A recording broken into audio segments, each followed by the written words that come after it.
იმდენად დაბზარული ხარ სევდით შიგნიდან, რომ სიხარულის ყველაზე უმნიშვნელო ჟურნალისტის დაგვრჩის.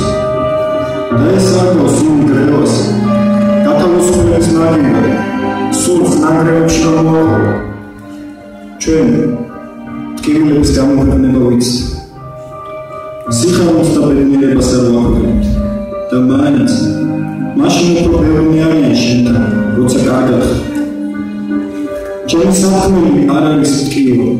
ჩემი საქმე თვითონ ტკივილია, ჩემი ტკივილი ნამდვილია, შეგიძლია ხელით შეეხო.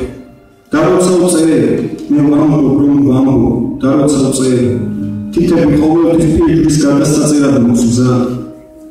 იუსებიან ცარიელი ფურცლები, ცარიელი სიტყვებით, რომლებიც მხოლოდ წერის დროს ჩანდა, მაგრამ მხოლოდ სვერის ხანდა, სანამ არ გაცხადდებიან სიზმრებით, სანამ არ ახდებიან მოცნებებით, სანამ არ გამარხებიან საქმეებში და მე არ ვიცი, ეს სიტყვები ვის უფრო გვანდა, ავტორებს თუ ადრესატებს.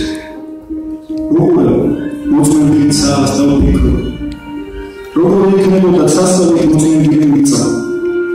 გრძნობა, როგორც წინოს მეორე მხარეს გავიდეს, სულში ხვიასავით ჩარჩენილი ჩაკურთხება, რომ სულის ჭრილობები სისხლის მაგივრად, სიცოცხლის განიცლებია, რომ იმდენი გადარონებას და იმდენჯერ უპასუხი მხოლოდ სიჩუმე, რომ დატკეპნილი თოვლივით ხმაჩახლეთში და გულში ვამბობ, რომ ის რასაც თქვენ ნაბიჯებისას ეძახით, გზის ხმარა.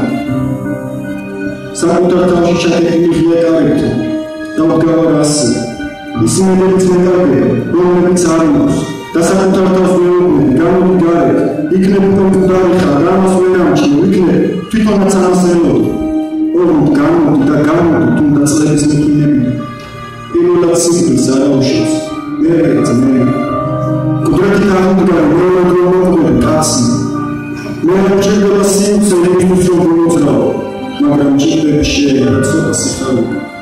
თორემ ის სიჩუმე თავისით არ მიღვიება, თორემ ვენაჩერებს მედიცინას ჩემი დასმული წერტილი.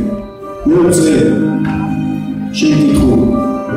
შეუძლებელია ამაზე სუფთა საუბარი ჩვენს შორის და მაინც ნაგავია ყველა ჩემი ნაწერი, რომ მათზე ახლოს ვერ მოვედი შენ სულთან.